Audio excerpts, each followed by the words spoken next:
Well, hello, everybody. Hello, everybody. Today is Sunday, January the 24th, and this is Life Matters.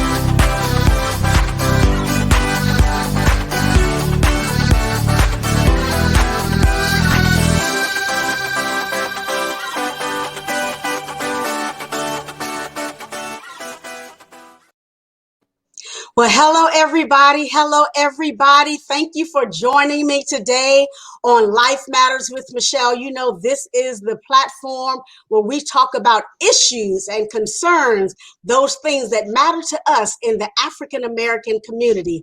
And don't forget, if you have any questions for our guests, please post them and I will field them over to our very special guest today, who happens to be none other than, I'll say, the amazing Officer Steve Alsbrooks. How are you, my friend? I'm doing very well. Thank you so much for having me. I'm really excited. Absolutely, absolutely. Now, I've known you for 30 years, but I have to introduce everybody else to you so Yeah, you know yeah. exactly who we're talking to on today. Steve Alsbrooks is a native of Columbus, Ohio, where he attended Marion Franklin Senior High School. He matriculated in 1979 to DC, where he attended Howard University, HU, on a Yes. football scholarship. He also is a distinguished man of Kappa Alpha Psi Fraternity Incorporated. After college, he gave his life to Christ and he joined the DC Metropolitan Police Department in 1986. During his tenure, he was promoted to Master Patrol Officer. He was also voted to be the Chief Shop Steward of his station, and he later retired in 2011. He has since been working in some form of law enforcement up until the present. He is currently a member of Greater Mount Calvary Holy Church under the auspices of Bishop Alfred A. Owens Jr. and co-pastor Susie Owens, and he serves on the security ministry since its inception. In 2013, he had the vision to create a program for the community entitled Survival Skills When Stopped by the Police. We're going to have a good show, y'all. Officer Alsbrooks is married to the love of his life. I call her baby doll because she's so little cute. The love of his life, Evangelist Carol Alsbrooks. They have been married for 30 years and they have two beautiful, strapping, handsome young men, Aaron and Andrew. Once again, thank you for coming to the show, Stephen. It's a blessing to have you with us on today. And we're going to dive right in. Again, everybody, this is Steve Alsbrooks, and our topic today is changing the narrative, a cop's perspective. And so we have so much going on in our nation. I wanted to bring in a police officer, former police officer, who can speak to some of the things that are going on in our world. But let me first start here, Steve. What prompted you to join the police office, the police department? What prompted you to go into law enforcement? Michele, a lot of people have the testimony and story that, all their life they wanted to be a police officer or what have you. And that really wasn't mine. I was here in DC and I needed a good paying job, a decent paying job. And I decided it was two choices. It was going to be the fire department or the police department. And I happened to see a house fire, and I said I could not see myself going in that house while that fire is going on. So I chose the police department. So that's the honest answer right there. Well, that's a good answer. Honesty is always. I mean, and you're right. I mean, some people, they, as their children, their parents will say, "You want to be a police officer or a fireman." They always try to get them into these service, occupations. And so I'm so glad that you said that. So when you talk about the tumultuous times that we're living in, particularly for the Black community, African American community, it is important for us to understand our rights as citizens. And so we're talking to you as a police officer, as a former police officer. We want to pick your brain, if you will, to better understand what it is we need to do differently to, one, stay alive and to stay out of trouble. Is there a particular way that we need to communicate when we're pulled over, or if there's a situation? How important is communication when it comes to dealing with law enforcement? Okay, so that's a good question. And I would like to first say that you always have rights. You, as a citizen of this country, you definitely have rights.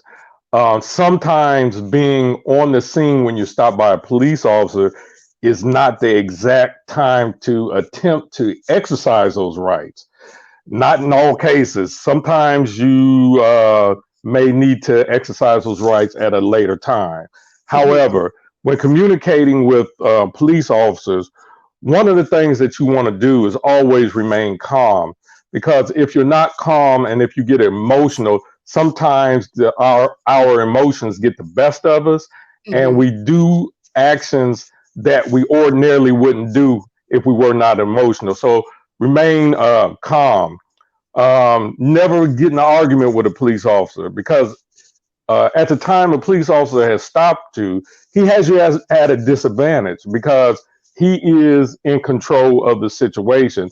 And we maybe get into it later on, but depending on what type of stop it is that he have you stopped on, your rights then and there to be able to leave the scene don't no longer exist based upon what the reason was that he stopped you.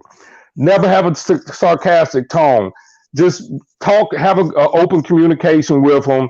No sarcasm, no attitude. Deal with him like you would deal with somebody that you do every day when you're communicating during your day. And for some, and let's just be honest, let's just put it on the table. For some, they get attitudinal just when they see the lights on, so they automatically think. And based on what's been happening historically over the past, I don't know how many years, when they see the lights, their first thing is say, okay, you know what, I'm gonna let them know I didn't, they want to make sure that their voice is heard. And that's not always, like you stated, the proper time to puff your chest up and to be, quote unquote, the man or the woman or what have you. And I recall speaking to, my son, because, he lives in California. And I remember he had gotten pulled over about a year and a half ago, 2 years ago. And he said, I just automatically on the back of my neck said, I got to make sure I have the upper hand. I said, no, you got to make sure you come away alive. Exactly. Really, when I normally do this program, one of the things I generally say in the beginning, my focus is on, I have two Black boys here at my house. My focus is on getting you home safely, and whatever violation, whatever issues that they did that violated your rights, we can do those at a later date, but come home first. So it's not about, I told that officer, from my perspective, I told that officer off, or I showed him up, or what have you like that. Is get home first, and then if they violated you, then we'll deal with that later. Absolutely, absolutely. And so, what is when we talk about a traffic stop? Now, for some people, they think a traffic stop is something general, like speeding. What types of traffic stops do people need to be aware of in terms of their rights? Because some people are like, well, I wasn't speeding, I wasn't doing anything, why did they pull me over? Because a lot of, particularly our African American brothers and sisters, the first thing we do is grab our phones, so we're ready to record. So what is a routine traffic stop, and what does that look like? Okay, so the officers that do traffic stops on the street, we generally don't say routine traffic stop, because oftentimes they're not routine. And if you think about it, most of the times a person rob a bank, he or she's gonna get in the car, or if he just committed some type of a serious violent crime, etc., he's gonna get in the car. He or she's gonna get in the car to leave. So when we stop someone, we don't know who we're stopping most of the time. Right. Okay, now uh, there's many traffic violations that can occur for you to stop someone if you don't have your lights on. If you don't put a right turn signal, that is a legitimate reason, or your left turn signal when you're turning, that is a legitimate reason for an officer to stop you. So I know most people would say that's petty, and petty as it may be, that is a legal and legitimate reason to stop someone. Okay, Mm-hmm. so you have to understand just about it's a lot of things that you can do to legally be stopped. But just understand, if you're stopped in a traffic stop, you are stopped and you do not have the right to leave. If you leave, if you run, if you do any of those things, you can be charged for those things. So if the lights come up on you and the siren come up on you and they're behind you, you are legally required to stop, because if you don't, there will be some other charge normally placed on you. Wow, wow. And I guess, again, in our environment nowadays, given the last 10 years or so, a lot of people believe that, they don't have to stop, or if they don't feel that they've done anything wrong, that they don't have to stop. But again, it's all about getting home safe, getting home alive. And then I think we have this almost this protective, this self preservation mode that we shift into when we see traffic lights or a cop's lights behind us, and Mhm. we automatically get this self-preservation stance about us. And it may not be right, but I think given the climate that we've lived in for the past 8 to 10 years, it's been something that is inherent with us in these days. So I know that some states have this thing called stop and frisk, like Florida. Tell us what that is. And do we Okay. have to, lend ourselves to it? What is it? Okay, so there are two different types of stop and frisk, and we have it right here in the District of Columbia. A stop and frisk is, let me tell you the two different types. Okay, one, stop and frisk, you are required to stop and stay there and be frisked. The other one, you are not.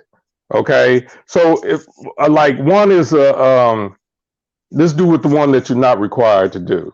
Okay, so if an officer comes up to you, walking up the street, an officer comes up to you and he says, "Hey, I'm Officer Alsbrooks. I'm just in the neighborhood. I'm trying to meet some of the neighbors in the neighborhood, et cetera, et cetera. What is your name?" Right?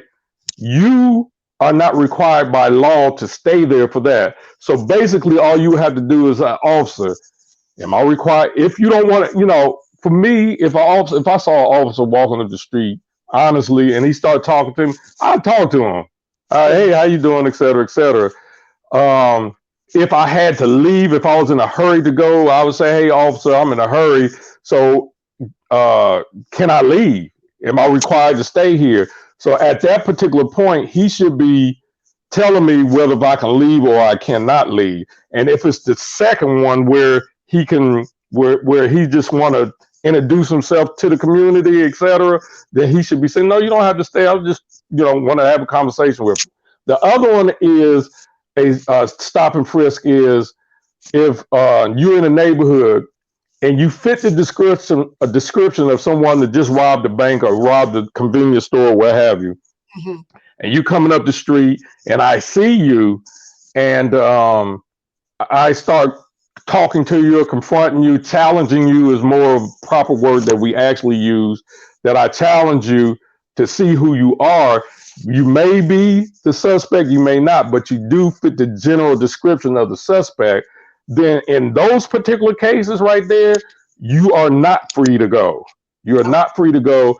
And on top of that, I have the right to frisk you. And what I'm frisking you for is for weapons, to make sure the situation that I am safe and anyone around us is safe. So I can not go in your pocket to search to see if you have drugs to search and see if you have something else. But if you have any sharp, hard objects like a gun or a knife or something like that, that I can secure those. I also can put you in handcuffs.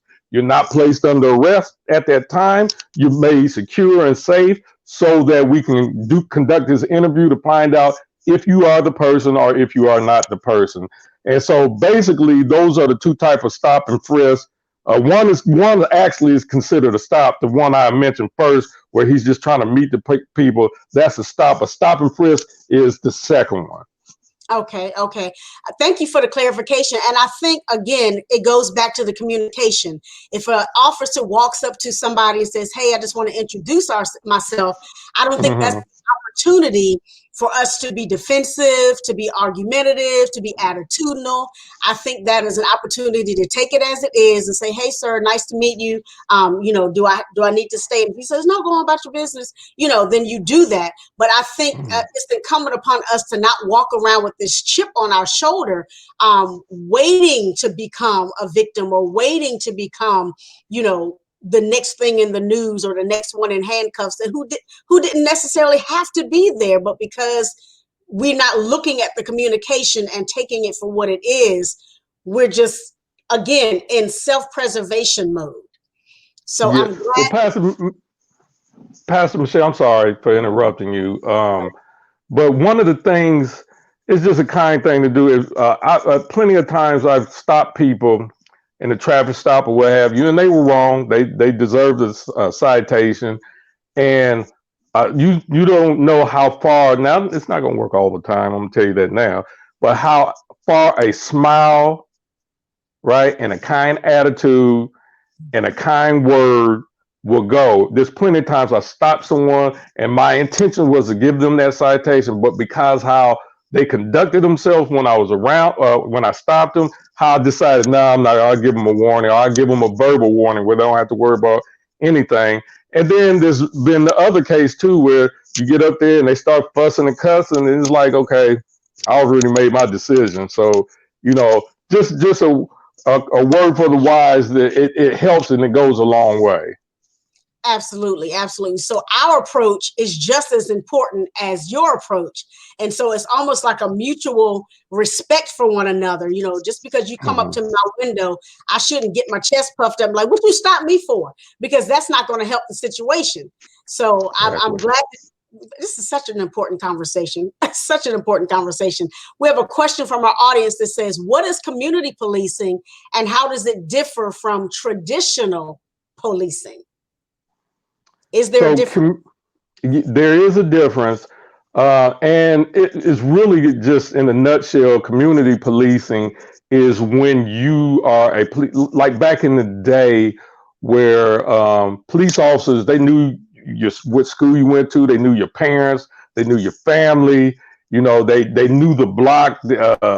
Oftentimes, the officers even lived in a neighborhood that you were in, but they are at your community centers. You have a more of a personal relationship, if not relationship, just knowledge of who that officer is and he or she is, and also he or she has a personal knowledge of you.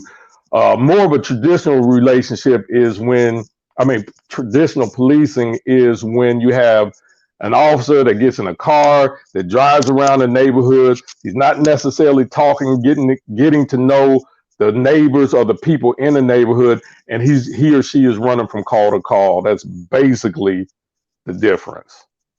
Okay, and so another question says, so how would you improve police community relations and how does it benefit our community? Because it seems like, I don't know if you've ever walked the beat or you were only in the car or what have you.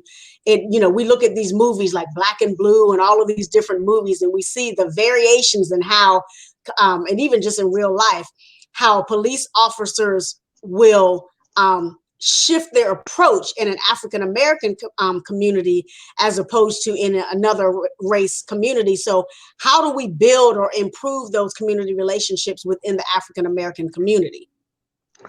Well, in the African American community, a lot of times you have activists, So people that are attempting to do programs, I'm talking about the actual people that live in that community. Hmm. One of the things I would say up front, the officer has to care, Michelle. Yeah. He or she has to care about the people that he or she is dealing with. I know after I had retired from DC Metropolitan Police Department, I joined the library police in DC, and I was stationed at Anacostia. And you know, it's just it's different. It's just different because some of the attitudes of the people that not all that live in the environment are different towards police officers in general. I don't know you. I don't know nothing about you, but I don't like it. What I do know is I don't like you in some. But when I worked in that community, I didn't deal with people like, if you don't like me, I'm not going to like you back. I dealt with them how I wanted to be dealt with. So a lot of times we would have programs at the library, and we would bring candy and what have you. And I would just try to build personal relationships with some of the younger kids or what have you like that. Because my concern was more about the younger ones. So because they're influenced by the older ones, and I wanted them to have um, an experience with me that's different from what the older ones are telling them. So, like, if there was a little store, just a small, quick store, there's a little store across the street, a little convenience store. So, some of the kids, I give them a few dollars and say, "Look, I want to go across the street and get me a soda, please," or what have you, like that. And I give them like $5 or something like that. And maybe my change would be $3. And so, and I tell them, if you don't give me my change back, you're not gonna ever get anything from me again. And but if they, but most of the times they will. I don't think I really even had a time where they didn't, because they wanted to come back into the library. So I give them the chance, I give them $3. I say, go on, get yourself something, whatever, like that, just to try to build a relationship with them, so they can say that that guy is different than what everybody else. And it actually came to fruition one time while I was dealing with somebody there. But you have to have officers that care about the people that they are policing and willing to get involved in programs that's in their communities. That's good. That's some good stuff. And it's all about building rapport. I mean, a police officer essentially is no different than the banker, no different than the gas station person. It's just that we have this, this built up fear, anxiety, based on history.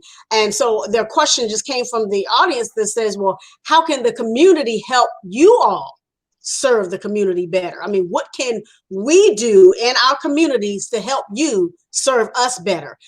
Yes, you can come in with a smile. You can come in and have the heart to say, okay, I'm going to leave a lasting impression on a young child so that they don't get marred by what, the older guys or older gals are saying. What can we as the people living in those communities do to help you serve us better?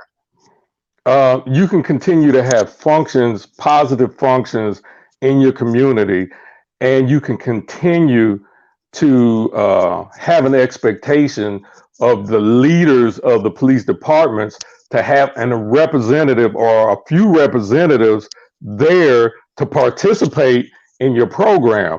Hold them accountable. Hold Mm-hmm. them accountable. So, in other words, we don't just want you here to police our event to make sure nothing goes wrong. We want you to be a part of the event and maybe even help us plan the event, but build a partnership with the police department. Work with those that's going to work with you, and the ones that's not going to work with you, shake the dust off your feet and keep moving. But you always have to hold them accountable by having this program with them being a part of it in mind.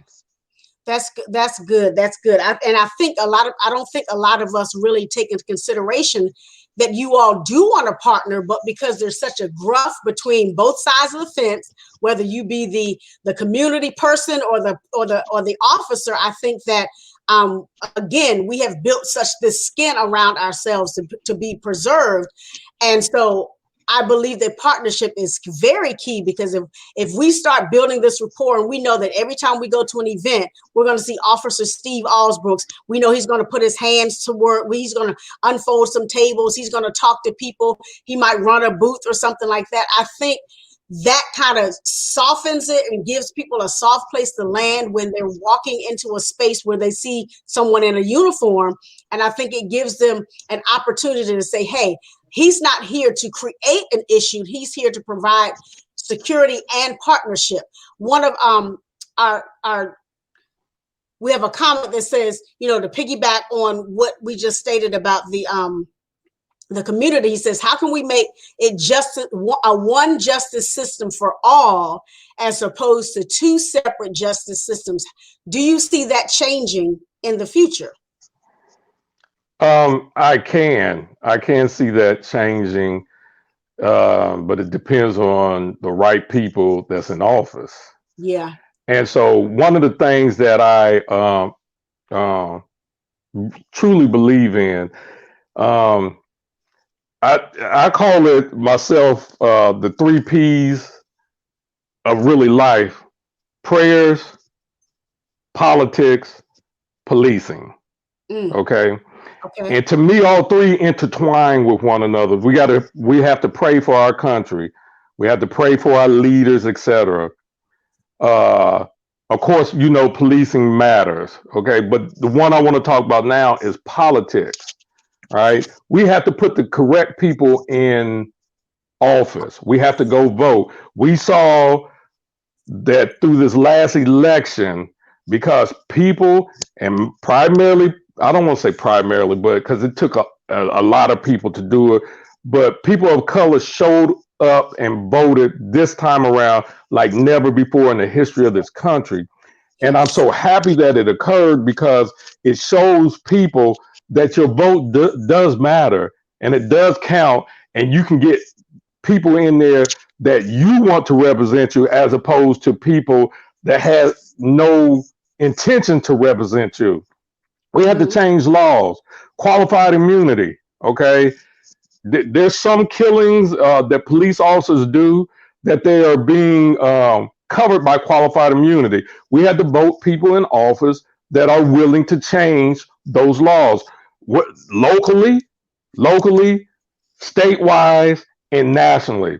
We have to have a registry, right? If you did something, done something, violated someone's human rights, etc., in this job in West Virginia somewhere, you're not going to matriculate down to DC and get another police job. We have a national registry to say who's been doing what, and you can no longer be a police officer.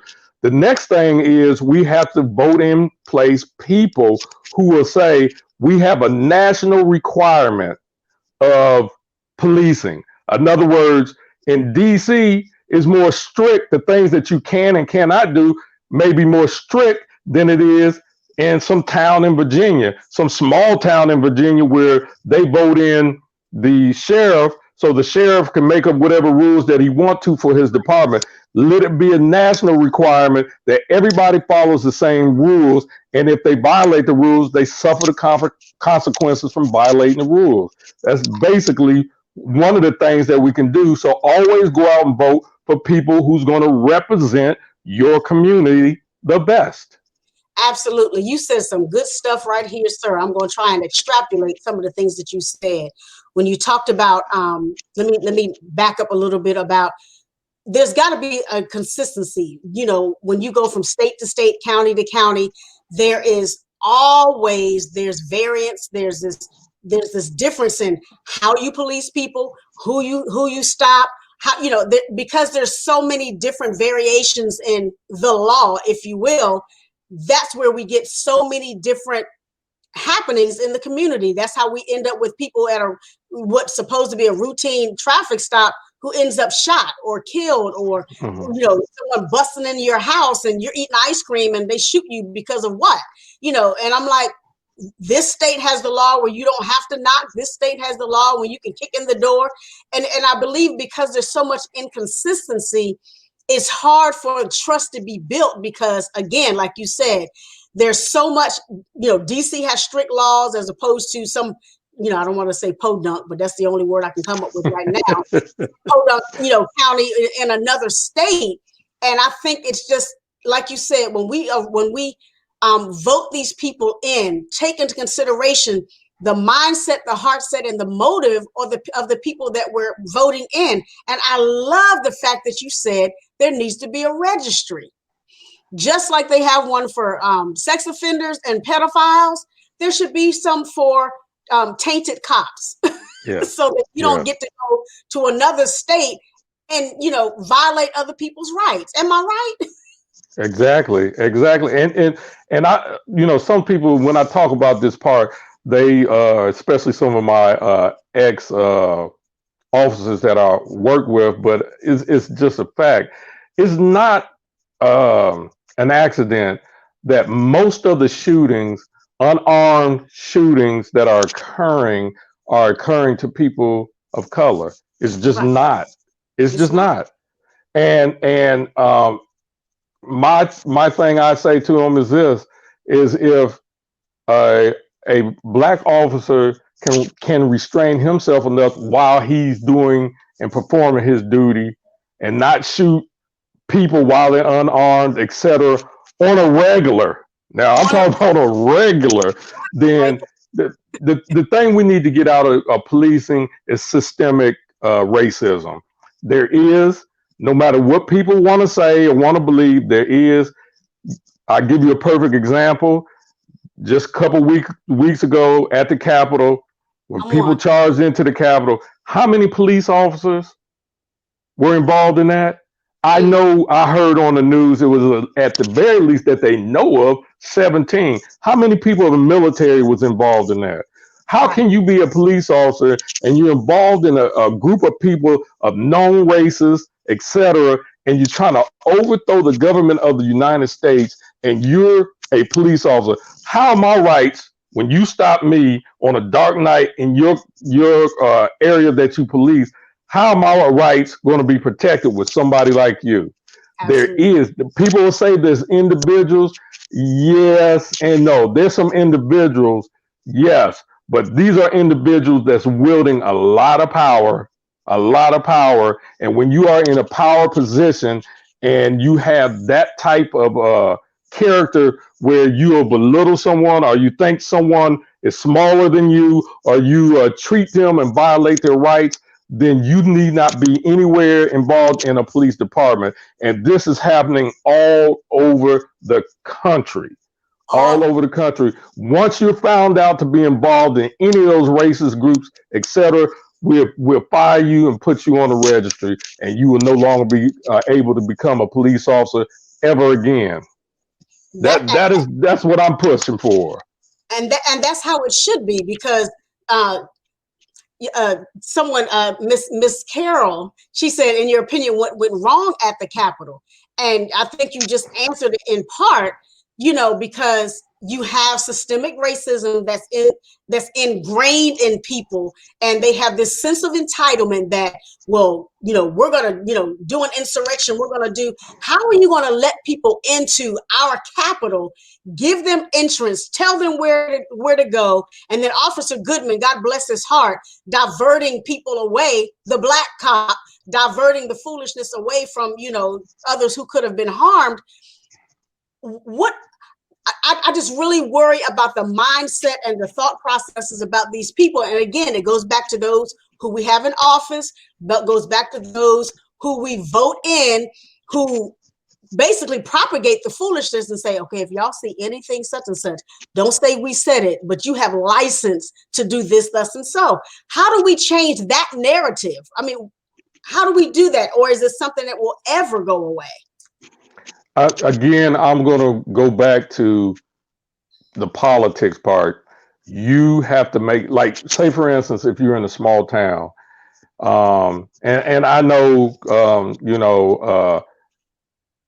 only thing I can say is people of color and decent folk that are not of color, when they see, most sheriffs are voted in, right? And if you have a sheriff that is conducting himself or herself in a way where it's not benefiting the entire community, then that's when you let your politics get those people out of office.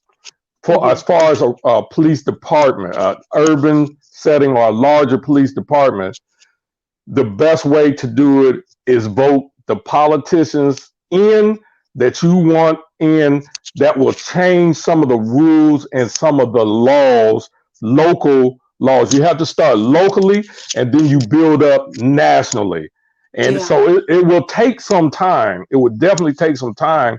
But if you continue to do that and build enough put enough people in place that has the same mindset of you, that just want to be treated decently and just want to be treated fairly, then you can have it to culminate to a point where those people who are doing the injustices, you sticking out like a sore thumb, and we have to do something to you, and we have to change rules, etc., etc. And that will eventually happen if over the decades that we continue to push towards that goal. But if we never push towards that goal, they will always have that qualified immunity, and they will always be able to get out of a situation where they know that they're guilty, and maybe even intentionally they attempted to do what they did. However, you can't never prosecute them.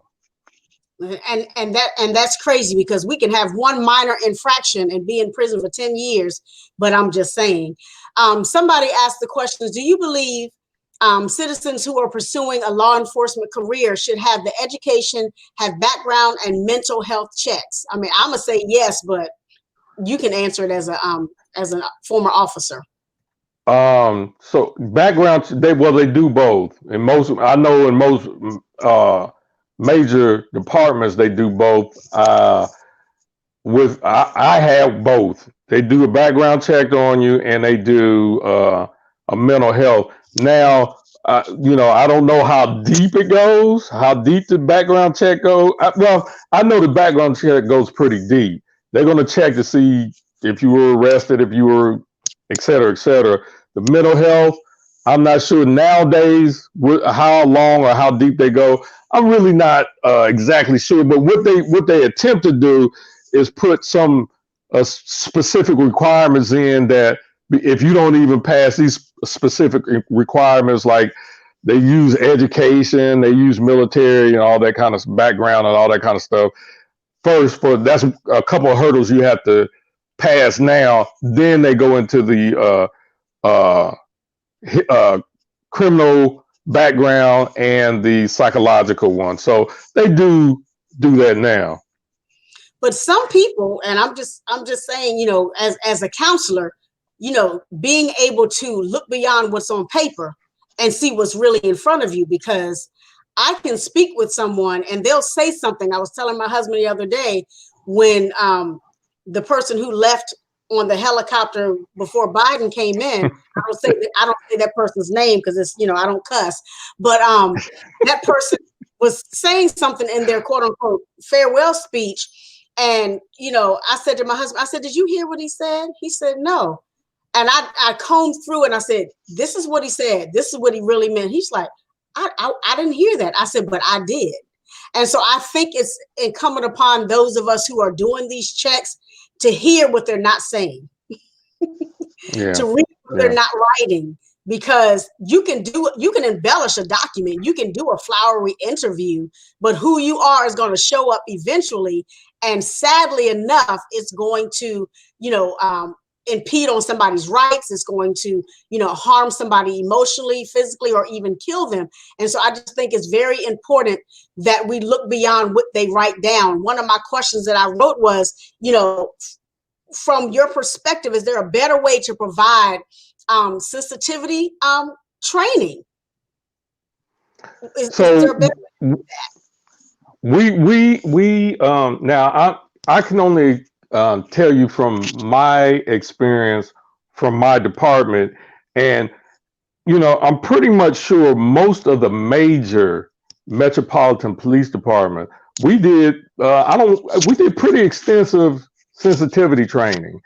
And one of the good things about a department like DC Metropolitan Police Department is that we had a multitude of different types of officers, every different nationalities, religions, everything, ethnic groups.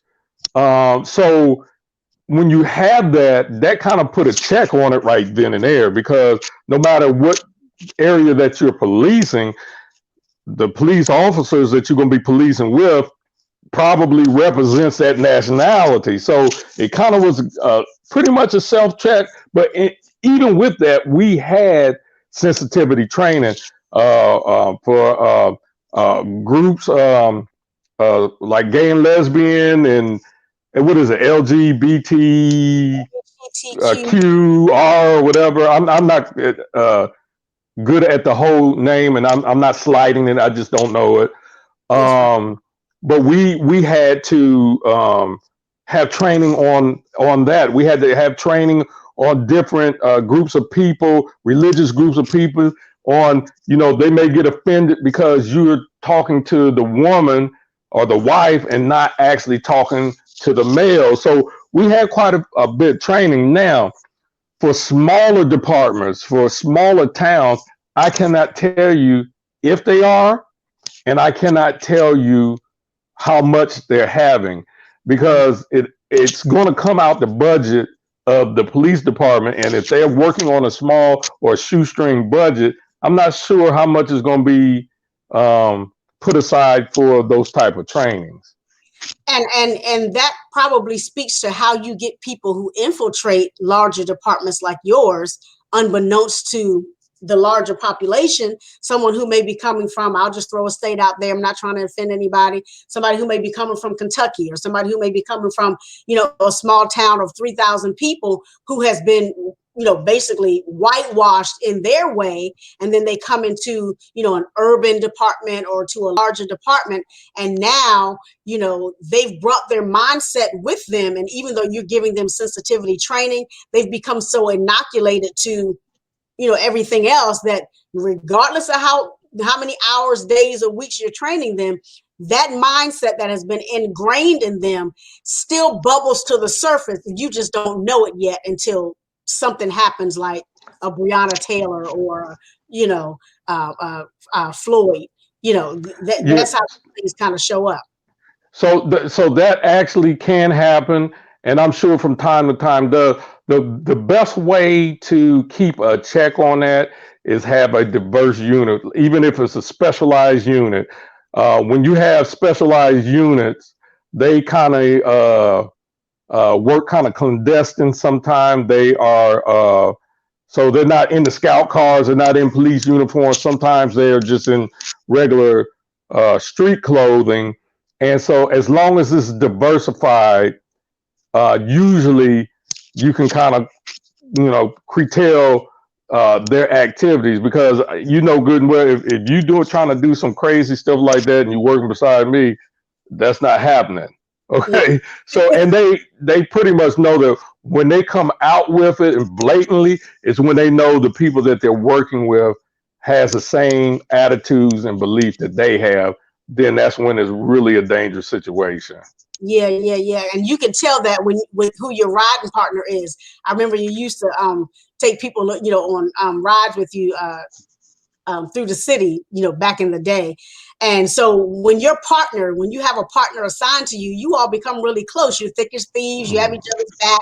Like we used to say in the military, this is my wingman, whether you're male or female. And so whatever happens, you do it together. There are no, atheists and foxholes and all those different things. But when you have someone and you're spending time with them in the vehicle, hours upon hours, days upon days, something about them is going to show up that you Oh need to yeah. question, because you're like, well, wait a minute. And then they'll try to get you to, it's like, well, oh, you don't feel like that?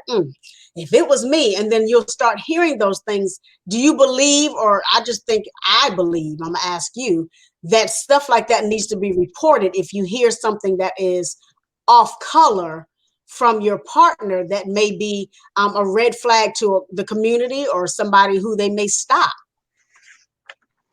It should be, and most things that are done that's either illegal, or if it's against the department's codes um, are supposed to be reported. The problem with that, Pastor Michelle, is, and I just give a little quick story. There was an officer, a woman, that was up in Minnesota, as a matter of fact, and she did that. And they, first of all, they fired her. They fired her, and before they fire you, and it depends on, again, what type of police department and how large it is and what the size of town is. They will actually uh, turn their back on you. So let's say, for instance, if you are on a 3,000, no, that's big, on a department that's like 100 people, Mm-hmm. right? And out of the 100 people, it may be 3 black people, right? And so if you tell on somebody that's doing something, let's say, for instance, it was something that they wouldn't lose their job, they wouldn't go to jail or what have you. Maybe they'd get written up for dereliction of duty or whatever the case may be. With oftentimes what you may have is repercussions for not for going against that individual. So you have to understand that's a real devil. That is a real devil because you're already there, and there's only 2 other blacks than you, and it don't have to be black and white. It could be whatever, or 2 other people that you trust and believe in, but you, and then you get a call, man with a gun, or 3 men with gun, etc., and you're on your way. Is your backup going to show up, or are they going to intentionally take their time to get there? Mm. So or are they going to come to your house and put a cross in your yard, or are they going to shoot in your house or what have you, where your family is there, or are you going to lose your income and you're the main person that's bringing income in the house? So you got kids, you got wife, you got family, everything there, and Yeah. now you lose your income. So that's a real thing that officers oftentimes are faced with. And I hear it all the time. Well, get a new job. Have you tried getting a job out there right now? If Right. you don't already be thankful because you're blessed that you have one and they're actually paying you right now. But it's not always easy just to go and get a new job, especially if your expertise is in what you're doing. Yeah, yeah, yeah. And being blackballed is a real thing. I When was going to say that, but I was scared to say it. So I'm glad you said it. I'm not scared. I feel I'm scared. Look, no, so people will blackball you, and they do it in the military. They do it in all types of organizations because you've gone against the code, because you've broken ranks, whatever their vernacular is for that particular situation or organization. But it should not be that if you report somebody who could potentially harm another individual or be unjust or whatever the case may be, that speaks to, like we used to say in the military, the good old boy club, where if you all are not linked together with what they're doing, whether it be right or whether it be wrong, then you're ousted. You're an outsider. You don't get to eat lunch with them. I know that's minor, but like you said, your backup doesn't show up. I think about the movie like Black and Blue, how the African American lady, you know, for those who haven't watched the movie, watch the movie. That's what she went through for trying to, help in her community or whatever. And she said, you're not blue. They told her she wasn't blue because she was black, but she wore a blue uniform. But she ended up being, it was a lot to that. So as we move through this, the latter part of this show, tell us, how do we report, those of us citizens, how do we report um, a cop or an officer that we see that has, questionable behavior, if they mishandled us, on what we thought would have been just a regular stop, or we're in our home, we're at a restaurant, whatever the case may be. How do we report the bad eggs, if you will, of a police department? Okay, so one of the important things that you have to remember is oftentimes, like I said, these guys work with each other. Um, so if you were to go into the police department itself, a lot of times you have to run the gauntlet of officers um, taking you through the run around to make your time there to do your complaint difficult or what have you. Now, I'm not saying that you're going to get this all the time. Mm-hmm. The times that I actually worked in a station, the guys that I work with and gals that I work with were really good at, just having them fill out what they needed to fill out or what have you.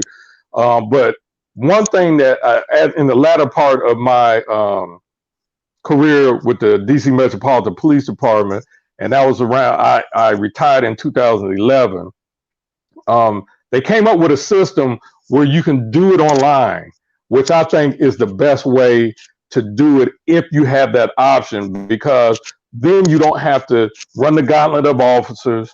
You don't have to be intimidated by being in the police station, or if it's a situation where you really were fearful for your life, Right. that I don't even want to go to the police station because I'm scared to go in there. I may see him, or I'm scared of the other police officers. So you can do it online. Um, it's always best if you have some evidence of the officers doing something that they didn't, that you're accusing them of doing, like a videotape or what have you, is best. Now, what I would suggest you not do is give your only copy to the police department that you have of the event, because then you have no more evidence if they decide they want to get rid of it. The other thing too is, if you actually do give them a copy of it, that's fine, and for their investigation, and you keep a copy for yourself. And I would make a third copy that I will hold on to, especially if it's a serious incident like a shooting, or you were beat down or something like that, that shows this officer doing what he or she was doing. Because if they don't come out with a finding, like if they take years or try to take a year or two to come out with a finding, and they got the videotape, keep that third copy to send to the media. This is what they have and what they've seen, and it's taking them that long. But you never want to give up the only copy that you have. And I Absolutely. want everybody to be very clear on this. And I know we're short on time, but be very clear on this. The good police officers really and truly do not like the bad ones either. They don't like being around them. They don't like working with them, because they are always judged by the least of the officers. So they don't like them either. I want everybody to understand, not everybody think and act like they do. Even if they are the same persuasion, they do not. I worked with some very, very good officers that were black, that were Latino, that were white, that were Asian, that had my back and I had them back, and I would do the same now, and they would do the same now too. So don't think everyone is bad, and don't accuse anyone if it's not true. If it's not true, Right. if it's not true, don't try to make your case bigger than what it is. If he gave you a ticket and you didn't like the way he looked at you when he gave you the ticket, that's what that was. It wasn't necessarily because he was white or he was black or he was this or something else. Yeah, that's good. I'm glad you said that, because we always say, what's the don't let a few bad apples spoil the whole bunch. But Yes, yes. in in in our current climate where we're living, we do have those few, and now you have people who want to defund, and all of these different things. Like, we still need law enforcement. We still need the good ones to be employed. We still need the good ones to be partners with us. Yeah. And so, when they talk about defunding, let me just jump on that real quick. Tell us what that would look like, So defunding. What does that look So I know when most people of color say defund. Well, there's some that when they say defunding, they literally mean take away money from police departments and officers. And some are saying on the political side, we just mean take it away from certain programs that you have for the police department and give it to another group like on the social side, and which I don't have necessarily a problem with that.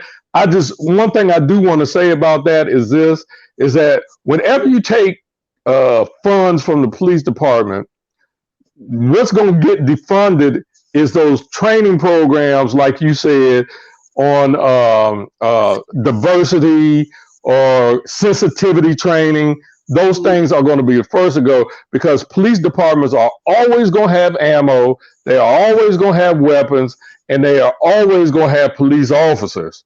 Okay. And most of the time, the police officers, though, some of those social calls that we get, and we get tons of them often, they want to get that off of me, take this cup from me. They really believe, yeah, y'all go ahead and handle that. The problem is when you, some of that social, those social things, when those social things become law enforcement, because they can happen rapidly. It can go straight from social right to law enforcement, where you're going to have to call the police anyway. Now it's going to take them a longer time to get there. Now you're involved as a social worker, that, and you're involved in a law enforcement issue. So I think there's some things that need to be worked out with that. But I think, you know, there's a happy ground somewhere in the middle where it could be done. Amen. So do you see with this new administration, hallelujah, thank you, God. Do you see this new administration, you know, a better partnership with police departments all over, not just in DC, you know, with everybody, you know, that unity thing for the soul of America, you know, just ensuring that we're all doing the same thing, thinking the same thing, responding the same way, not reacting, but responding the same way, so that we can all get on the same page and move this country forward in the same direction? I think it will help. I think it's it would be a very good start in moving towards the direction that we needed to be in, where we finally get people in place to represent all our communities. But I think it's a good start, and I'm proud to say that I voted for them both. I'm a classmate of Kamala.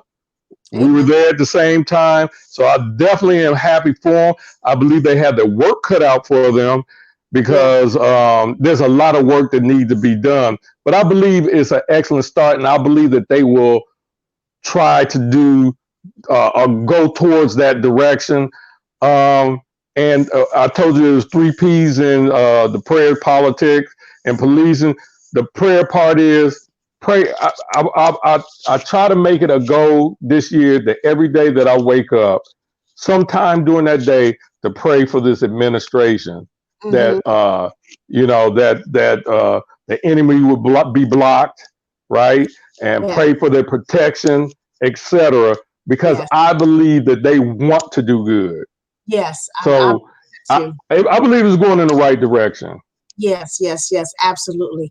Well, this has been an amazing show. I tell you, the hour goes by so quickly. I just want to thank you for coming on the show today, Officer Stephen Alsbrooks, and for sharing your insight. And, you know, because it's been, you know, it's been a rough road for the past, you know, 8 to 10 years with respect to, you know, officers, law enforcement, and how they entreat the common citizen. And so I thank you so very much for being my very special guest.